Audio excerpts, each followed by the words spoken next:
تہجد کی فضیلت کے بارے میں آپ صلی اللہ علیہ وآلہ وسلم کی حدیث مبارکہ۔ عبداللہ بن سلام فرماتے رضی اللہ تعالیٰ عنہ جو کہ یہودی تھے، وہ فرماتے جب نبی علیہ السلام مدینہ شریف تشریف لے کر آئے تو میں نے کہا کہ میں دیکھوں تو صحیح کہ آخر یہ نبی کیا باتیں کرتے ہیں۔ تو وہ فرماتے ہیں کہ وہ پہلی بات جو میں نے آپ علیہ السلام سے سنی وہ یہ تھی کہ آپ علیہ السلام نے فرمایا کہ اے لوگوں، سلام کو عام کرو، لوگوں کو کھانا کھلاؤ، رشتہ داری کو جوڑو، اور رات کو اس وقت نماز پڑھو جب لوگ سو رہے ہوتے ہیں، تو تم سلامتی کے ساتھ جنت میں داخل ہو جاؤ گے۔ عبداللہ بن سلام فرماتے ہیں رضی اللہ عنہ کہ میرے دل میں ان باتوں کا بہت اثر ہوا کہ یہ تو ایک طرح سے پورے دین کا خلاصہ باتیں تھیں۔ تو انہوں نے جا کے اپنے علماء کرام سے ان ساری باتوں کا تذکرہ کیا تو ان کے علماء نے کہا کہ یہ باتیں سوائے نبی کے اور کوئی نہیں کہہ سکتا تھا، چونکہ یہ نبی علیہ السلام کا پہلا کلام تھا جو آپ نے مدینے والوں سے کیا، لہٰذا اس کی خاص اہمیت تھی اور اس کی ہر بات ہی اہم ہے، مگر اس میں رات کی نماز کا بھی تذکرہ ہے۔ پھر آپ صلی اللہ علیہ وآلہ وسلم کس خوبصورت انداز میں اپنی امت کو اس نماز کی ترغیب دیتے ہیں، سختی اور تاکید سے بھی نہیں کہا کہ کہیں یہ فرض نہ ہو جائے اور ہر کوئی میرا امتی یہ کر نہیں سکے گا تو ان کے لیے کوئی مسئلہ نہ ہو۔ لہٰذا آپ علیہ السلام فرماتے ہیں کہ اللہ تعالیٰ اپنے بندے کے سب سے زیادہ قریب رات کے آخری حصے میں ہوتے ہیں، لہٰذا اگر ہو سکے تو تم اس وقت اللہ کا ذکر کیا کرو۔ اب یہ بھی بتا دیا کہ اللہ کا قرب چاہتے ہو تو اس وقت میں جاگنا ہوگا، لیکن صرف یہ فرمایا کہ ہو سکے تو ایسا ضرور کرنا کہ رات کو جاگ جانا۔ پھر آپ علیہ السلام نے رات کی نماز کے 3 فائدے بتائے اور آپ علیہ السلام فرماتے ہیں کہ رات کی نماز کو لازم پکڑو، اس لیے کہ تم سے پہلے صالحین کا یہ طریقہ رہا ہے۔ یہاں پہ غور طلب بات یہ ہے کہ کوئی بھی صدی ہو اور کسی بھی صدی کا کسی بھی طرح کا کوئی انسان ہو تو آپ علیہ السلام نے اپنے سے پہلے گزر جانے والے تمام صدیوں کے صالحین کے لیے فرمایا کہ ہر نیک شخص کا اللہ تعالیٰ کے ساتھ تعلق جو ہے وہ رات کی نماز کے ساتھ رہا ہے، لہٰذا پھر قیامت تک آنے والے لوگوں کے لیے بھی یہی بات ہے، یہی فارمولہ ہے۔ پھر آپ علیہ السلام میں 3 باتوں کا تذکرہ فرمایا کہ رات کی نماز پڑھنے سے تمہیں اللہ کا قرب حاصل ہو جائے گا، یہ پہلا فائدہ ہے۔ دوسرا فرمایا کہ رات کی نماز تمہیں گناہوں سے یا تو روک دے گی یا پھر تمہارے گناہوں کے اثرات کو مٹا دے گی۔ اس سے خوبصورت بات اور کیا ہو سکتی ہے؟ یا تو ہمیں رکنا چاہیے یا پھر جو کر دیا اس کو مٹانا چاہیے۔ اور تیسری بات نبی علیہ السلام نے فرمائی کہ جسم کی بیماریوں کو دور کرنے کا یہ ذریعہ ہے، اور آج کا انسان جو ہے جتنا بیماریوں سے پریشان ہے اتنا شاید ہی کسی اور بات سے ہو، لہٰذا شفا جو ہے وہ رات کی نمازوں میں ہے۔ پھر آپ صلی اللہ علیہ وآلہ وسلم نے نعم الرجل کا لفظ استعمال فرمایا اس شخص کے لیے جو کہ رات کو اٹھ کر نماز پڑھتا ہے۔ محدثین کرام فرماتے ہیں کہ حدیث مبارکہ کا ترجمہ یہ بنتا ہے کہ کیا ہی زبردست ہے وہ انسان جو کہ رات کو اٹھ کے نماز پڑھنے والا ہو۔ پھر آپ صلی اللہ علیہ وآلہ وسلم کی بہت ہی خوبصورت حدیث مبارکہ جس میں آپ علیہ السلام فرماتے ہیں کہ اللہ تعالیٰ 3 لوگوں کو دیکھ کر مسکراتے ہیں۔ ہر عمل پہ غور کرنا چاہیے کہ آخر اس عمل میں ایسی کیا خاص بات ہے کہ اللہ پاک اس عمل کو دیکھ کے مسکراتے ہیں۔ تو پہلا وہ شخص ہے جو کہ پہلی صف میں کھڑا ہو کے نماز پڑھتا ہے، تو نماز تو انسان کی آخری صف میں بھی قبول ہو جاتی ہے، لیکن لازم بات ہے کہ جو پہلی صف میں آ کے کھڑا ہوتا ہے وہ کسی شوق کی وجہ سے کھڑا ہوگا، وہ اللہ کو راضی کرنے کے لیے کچھ ایکسٹرا کرنے کی کوشش کر رہا ہے۔ بالکل ایسے ہی کہ جیسے بعض اوقات ہمارے بچے ہمیں خوش کرنے کی کوشش کرتے ہیں تو ہم ان کی حرکتیں دیکھ کے مسکرا دیتے ہیں، تو اللہ پاک بھی اپنے بندے کی اس ادا کو دیکھ کے مسکراتے ہیں۔ پھر دوسرا وہ نوجوان جو کہ پہلی صف میں کھڑا ہوتا ہے اور اپنی جان دینے کے لیے کھڑا ہوتا ہے، کیونکہ وہ صفیں جہاد کی صفیں ہوتی ہیں، تو اپنی جوانی، اپنے جذبات سب کچھ قربان کرنے کے لیے اتنی بہادری کے ساتھ پہلی صف میں کھڑا ہے، تو اللہ اس کا یہ شوق دیکھ کر مسکراتے ہیں۔ اور تیسرے وہ میاں بیوی جو ایک دوسرے کو تہجد کی نماز کے لیے بیدار کرتے ہیں۔ بعض احادیث مبارکہ میں الفاظ ہیں کہ شوہر جاگے، اپنی بیوی کو جگائے، پھر وہ جا کے وضو کر کے آئے، اور بیوی نہ جاگے تو اس کے منہ پہ چھینٹے مارے، پھر بیوی بھی بیدار ہو جائے۔ اور بعض احادیث مبارکہ میں یہی عمل جو ہے وہ بیوی کے لیے بھی بیان کیا گیا ہے، پھر وہ دونوں جو ہیں اللہ تعالیٰ کے سامنے کھڑے ہو جاتے ہیں، اپنے نرم گرم بستروں کو چھوڑ کے اپنے جذبات کی قربانی دے کر جو ہے اللہ کی محبت میں جو ہے رات کی تنہائیوں میں کھڑے ہو جاتے ہیں۔ یہ بھی ایک جذبات کی قربانی ہے، لیکن امام احمد رحمہ اللہ تعالیٰ اس حدیث مبارکہ پہ بڑی خوبصورت بات فرماتے ہیں کہ جس کے عمل کو ایک مرتبہ اللہ پاک نے مسکرا کر دیکھ لیا، پھر اللہ پاک کبھی اس شخص سے حساب نہیں لیں گے۔ تو کبھی زندگی میں یہ چاہت ہو کہ اللہ تعالیٰ ہم سے بھی ایسے اعمال ہو جائیں کہ ہمارے عملوں کو دیکھ کے آپ مسکرا دیں۔ پھر آپ صلی اللہ علیہ وآلہ وسلم فرماتے ہیں کہ سحری کی استغفار بہترین استغفار ہے،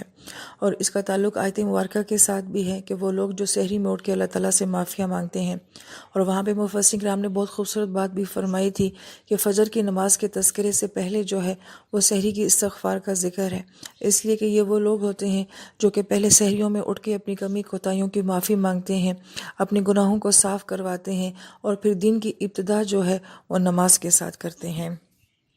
پھر آپ صلی اللہ علیہ وآلہ وسلم کے پاس ایک شخص آ کے سوال کرتا ہے، اور ان لوگوں کے سوال بھی بڑے پیارے ہوتے تھے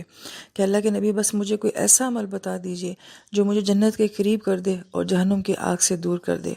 تو آپ علیہ السلام نے اس کو کلمہ کا بتایا، اور اس کے بعد ارکان اسلام کا بتایا، اور پھر اس کے بعد آپ علیہ السلام نے فرمایا سنو، کیا میں تمہیں بھلائی کا راستہ نہ بتاؤں؟ تو پھر آپ علیہ السلام نے فرمایا کہ دیکھو، روزہ ایک ڈھال ہے، اور صدقہ گناہوں کو ایسے ختم کرتا ہے جیسے کہ پانی آگ کو بجھاتا ہے، اور درمیانی رات میں کسی شخص کا نماز پڑھنا یہ وہ عمل ہے جو انسان کو جنت کے بہت نزدیک کر دیتے ہیں اور جہنم سے بہت دور لے جاتے ہیں۔ اس لیے آپ علیہ السلام نے فرمایا کہ فرض نمازوں کے بعد افضل نماز تہجد کی نماز ہے۔ پھر آپ صلی اللہ علیہ وآلہ وسلم نے یہ آیت مبارکہ تلاوت فرمائی، تتجافی جنوبہم عن المضاجع، کہ وہ لوگ جن کے پہلو جو ہیں ان کے بستروں سے جدا رہتے ہیں۔ تو آیت مبارکہ میں تتجافی کو جو لفظ ہے مفسرین کرام جو فرماتے ہیں یہ جفا سے ہے، جو ہم اردو زبان میں بولتے ہیں وفا اور جفا، کہ جن کے پہلو جو ہیں وہ بستروں سے بے وفائی کرتے ہیں اور اپنے اللہ کے ساتھ وفا نبھانے کے لیے بیدار ہو جاتے ہیں۔ اور اسی ضمن میں بہت ہی خوبصورت اور اعلیٰ بات حسن بصری رحمہ اللہ تعالیٰ فرماتے ہیں کہ جب کسی بندے کو تہجد کی نماز میں سجدے کی حالت میں نیند آ جاتی ہے تو اللہ تعالیٰ بطور فخر فرشتوں سے یہ بات فرماتے ہیں کہ دیکھو میرے بندے کو کہ اس کا جسم تو میری عبادت میں ہے، تو گویا کہ سجدے کی حالت میں جو سو جاتا ہے اللہ تعالیٰ اس کے سونے کی حالت کو بھی عبادت ہی شمار کر رہے ہیں۔ پہلی خوبصورت بات تو یہ ہے، اور پھر اللہ پاک فرماتے ہیں کہ دیکھو اس کا جسم تو میری عبادت میں مشغول ہے، اور عین سجدے کی حالت میں اس کی روح میرے قبضے میں ہے، کیونکہ جب انسان سوتا ہے تو روحیں اوپر چلی جاتی ہیں، اور نیکی کا عمل کرتے کرتے سوتا ہے تو پھر روحیں جو ہیں وہ اللہ تعالیٰ کے پاس جاتی ہیں۔ تو کیا ہی خوبصورت اور گہرا معاملہ ہے کہ وجود دنیا میں ہے، سجدے کی حالت میں ہے، عبادت میں ہے، مگر روح ہماری اللہ تعالیٰ کے پاس ہے۔ اگر آپ اس نقطے پہ غور کریں تو بڑی گہری بات ہے جو حسن بصری رحمہ اللہ تعالیٰ نے فرمائی ہے، کیونکہ ہم دنیا میں جو بھی عبادت کرتے ہیں اس کے لیے بیک وقت روح اور جسم دونوں کا دنیا میں موجود ہونا، شعور کی حالت میں ہونا ضروری ہے، مگر یہ اللہ پاک کے خاص معاملے ہیں جو اپنے خاص بندوں کے ساتھ ہوتے ہیں اور پھر خاص اوقات میں ہوتے ہیں۔ پھر آپ صلی اللہ علیہ وآلہ وسلم کی ایک اور خوبصورت حدیث مبارکہ جس میں آپ علیہ السلام 3 سٹیپس بتا رہے ہیں۔ آپ فرماتے ہیں کہ جو رات کی نماز میں 10 آیات پڑھ لیتا ہے اللہ پاک اسے غافلین میں شمار نہیں فرماتے۔ ہم اللہ پاک سے کتنی دعا کرتے ہیں کہ اللہ تعالیٰ ہمیں غفلت سے بچا، ہمیں لاپرواہی سے بچا، اور قرآن کتنے سخت الفاظ کہتا ہے ان لوگوں کے لیے جو کہ غفلت کا شکار ہیں۔ تو گویا کہ صرف 10 آیات ایسی ہیں جن کے پڑھنے سے ہمارا نام جو ہے ایسے لوگوں کے صف سے کٹ جاتا ہے، اور سورہ فلق اور سورہ ناس کو ہی اگر نوافل میں پڑھ لیا جائے تو ان دونوں کو ملا کے 11 آیات بن جاتی ہیں۔ تو یہ کتنی آسانی ہے۔ پھر آپ علیہ السلام دوسرا سٹیپ فرماتے ہیں کہ جس شخص نے جو ہے 100 آیات اپنی نماز میں پڑھی تو وہ فرما برداروں میں لکھ لیا جاتا ہے، اور 100 آیات کا اگر غالباً اندازہ لگایا جائے تو نصف پارہ یا اس سے کچھ زیادہ بنتا ہوگا۔ اللہ تعالیٰ کسی کو پڑھنے کی توفیق دیں کہ کچھ صورتیں ہمیں یاد ہوں یا کم سے کم 30واں پارہ ہی ہمیں یاد ہو، تو اس کو پڑھنے سے ہم ان لوگوں میں شامل ہو جائیں گے جو اللہ تعالیٰ کی بات ماننے والوں میں سے ہیں۔ اگرچہ زندگی میں بہت ساری کمی کوتاہیاں ہوں گی، مگر یہ وہ انسان ہوگا جو دل سے اللہ کی نافرمانی نہیں کرنا چاہتا ہے، تو گویا کہ وہ اتنی آیات اپنی نفل نماز میں پڑھ کے اللہ کو یہ کہنا چاہتا ہے کہ اللہ مجھ سے کمیاں ہو جاتی ہیں لیکن میں ماننا چاہتا ہوں آپ کی بات، میں فرما برداروں میں سے ہوں۔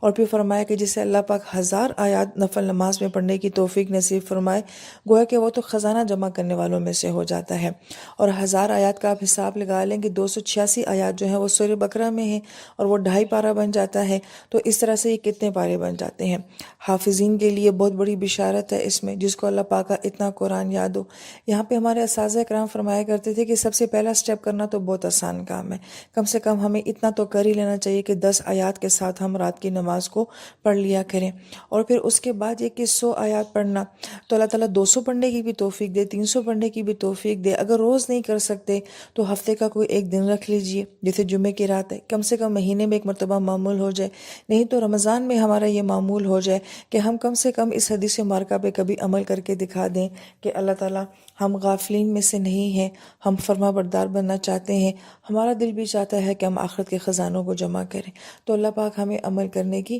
توفیق نصیب فرمائے۔